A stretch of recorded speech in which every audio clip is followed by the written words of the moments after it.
Okay, magandang araw sa lahat. So, ito, usapan-usapan talaga itong conversion ng ating mga minivan. So, saan ba talaga o at saka ano ba talaga yung dapat na conversion ng ating mga minivan?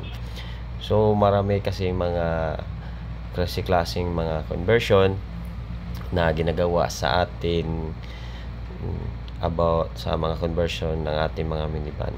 So, una, nung mga rack and putol, brand new steering rack and left hand, baki-baki conversion, nasa loob at sa labas na mga pag-convert ng paglagay, at saka meron ding mga okay. So, yung klase mga conversion na yan is pili lang talaga yung recommended namin.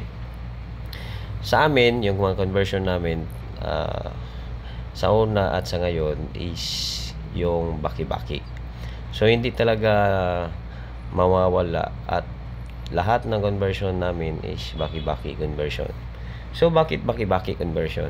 So, yan yung katanungan at yan yung palaisipan. Bakit baki-baki? Yan. So, ang baki-baki kasi siya yung naglilipat ng ikot papunta doon sa bandang kaliwa. Kasi yung original na steering ng minivan Japan is nasa kanan. So, meron kasi mga issues and then kanya-kanya mga rason yung mga kasi na mga pag-convert. So, una, i-explain natin yung rack and putol. So, ang pagkabahan ng rack and putol is mismo yung steering rack in pinion housing is pinuputol. So, binabaliktad yung steering at para malipat doon sa kaliwa. Pero sa amin, hindi talaga namin recommended yung rack and putol kasi marami na pong napatunayan at napakadelikado talaga ng rack and putol sa una at sa huli. At ngayon, wala talaga kaming ginawang rack and putol na ginawa kasi alam namin delikado po. And then meron namang hindi sa nagsasabi na hindi daw delikado, pero nasa sa inyo na yan kasi yan yung comment namin about rack and putol. At saka pangalawa, ito yung champion talaga sa lahat, yung baki-baki. Pero meron talaga iba't ibang klase ng pag-convert sa baki-baki. Merong isang baki-baki at saka meron ding dalawa talaga. So sa amin, dalawa talaga yung baki-baki. At meron din pag-convert nasa labas at sa nasa loob. Pero sa amin, sa labas talaga namin nilalagay yung dalawang baki-baki ng ating conversion. Kasi yan yung napatunayan at yan yung safety na aming nakita sa lahat ng conversion ng aming mga minivan. Inaalala namin yung safety ng driver at saka yung pasahero.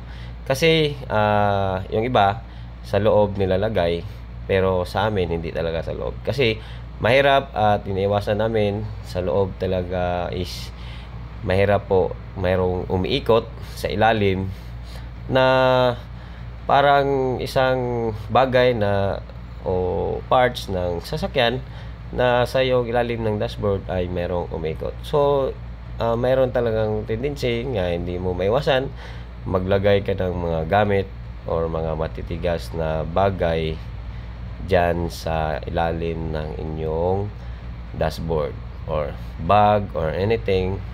So, yung sa akin lang is safe pa rin nasa labas. So, reminders lang sa mga merong na-convert na nasa loob yung baki-baki. So, iwasan nyo lang maglagay ng matitigas na bagay or anything na magkakos ng lock ng coupling or ng steering shafting ng ating steering. So, mahirap na kasi darating sa panahon ng mga ganyan. Pero ingat lang, reminders lang. So, yun. Kaya sa amin, sa labas talaga nilalagay yung baki-baki para walang makikita at walang umiikot sa ilalim na from right to going left na walang baki-baki or yan. So, yung issue pala, yung sabi na yung steering motor ng baki-baki is baka masira. Hindi po basta-basta masisira yung steering motor kasi hindi talaga yan basta-basta kasi mayroon yang seal. Nakasilyado po yan. Mayroon yang oil seal sa shafting niya. Kaya hindi siya basta-basta mapasukan ng tubig or anything dyan. Kasalanan ng Japan or kasalanan na ng Hapon kung hindi nila silyado yung ginawa nilang steering rack assembly. So, yan yung priority talaga namin, yung safety, kung saan yung safety, kung saan yung makakabuti at saan yung komportable ng ating sasakyan. So, yun. So, prior pa rin talaga yung buhay kaysa yung sa parts. Yung parts mapapalitan talaga yan. Kaysa sa yung buhay is wala nang retake. So, kasalanan natin yan. Mayroon na kayong nararamdaman na problema about sa steering ninyo. So, hindi nyo pinaayos. So labas na yung conversion dyan. So, yun. Meron ding okay.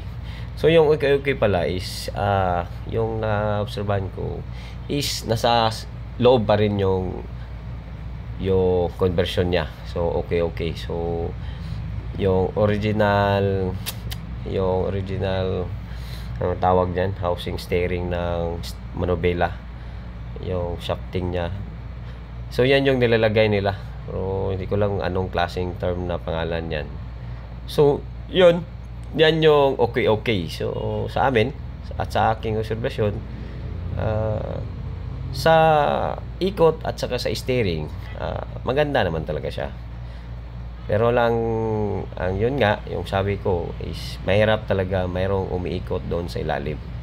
So, baka yung mayroon wire or mayroong wire na nakasablay ay baka matamaan at makain ng ikot. So, mag-cause ng grounded. So, ang champion talaga at yung mga conversion na ginagamit talaga namin at saka klase namin conversion is baki-baki. And then, meron ngayong lumabas na steering rack and left hand, brand new na. So, sa 64, yan. Pwede siya lagay. Pero, nahanapan namin paraan yung brand new left hand na pwedeng ilagay sa DS17, yung bagong modelo ngayon ng ating mga minivan. So, napaka dami talaga na kasi klaseng mga conversion.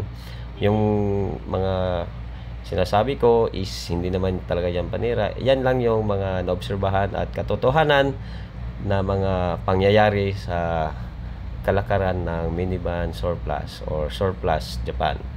So, hindi yan intended na pinapasikat yung anong klaseng conversion. So, yun sa amin lang ito na komento. At kayo na bahala kung saan kayo masaya at susuportahan namin kayo. So, yun. At yun lang muna yung topic about sa conversion ng ating Japan surplus. So, magandang araw. Romnela ang sasabing walang mali at saka walang tama. So, kayo na po ang humusga kung saan kayo komportable at saan kayo masaya, saan nyo gusto. So, itong salaysay at topic natin ngayon ay isa lang kwentong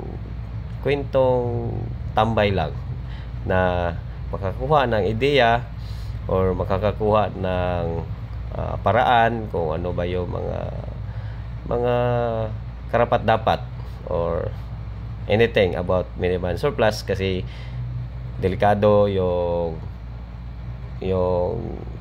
mga sa inyong nakikita or naobserbahan about surplus kapag hindi siya tama at hindi maayos at saka hindi ma-prepare ng maganda is magkakos talaga siya ng danger or delikado. Kasi yung minivan from Japan is lutay-lutay talaga yan at kinakatay, at pagdating dito katay na, so binubuo na lang ng mga dealer. So yan lang talaga yung sistema ng katotohanan ng minivan surplus or Japan surplus.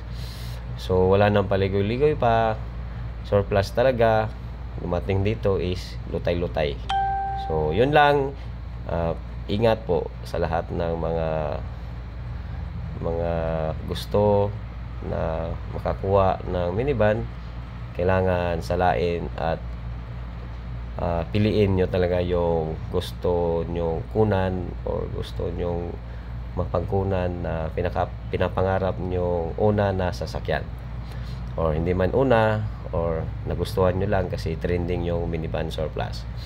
So yun, wala nang iba, yan lang muna. Is another topic na naman tayo sa susunod na kabanata, at walang intensyon na panira. Ito ay isang kwentong, sabi ko nga, kwentong tambay lang. Magandang araw, maraming salamat. Romniela.